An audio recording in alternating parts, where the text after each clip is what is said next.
চরমোনাইয়ের আজকের মহাসমাবেশে সার্জিস আলমের সাথে একই করেছেন শাইখে চরমোনাই। আপনারা দেখেন স্ক্রিনের মধ্যে। বৃষ্টিতে ভিজার কারণে সার্জিস আলমের মাথার চুলগুলো কেমন এলোমেলো হয়ে গিয়েছে। আর চরমোনাইয়ের পীর সাহেব নিজের পকেট থেকে টিস্যু বের করে সার্জিস আলমের মাথা মুছে দিচ্ছেন। অতঃপর গামছা দ্বারা নিজের মুখটাকে তিনি মুছে ফেলছেন।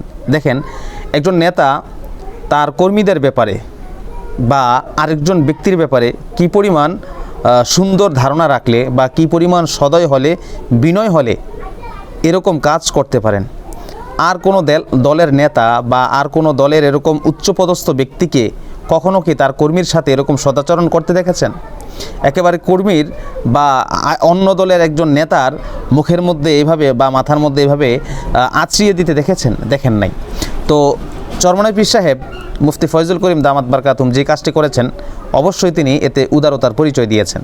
তার এই উদারতার ব্যাপারে আপনাদের মন্তব্য কি কমেন্টে জানিয়ে যাবেন। ভিডিওটা শেয়ার করে সকলকে শাইখে চরমোনাইয়ের এরকম দৃষ্টান্তমূলক উদারতাকে মানুষের কাছে পৌঁছে দেওয়ার জন্য অনুরোধ করছি।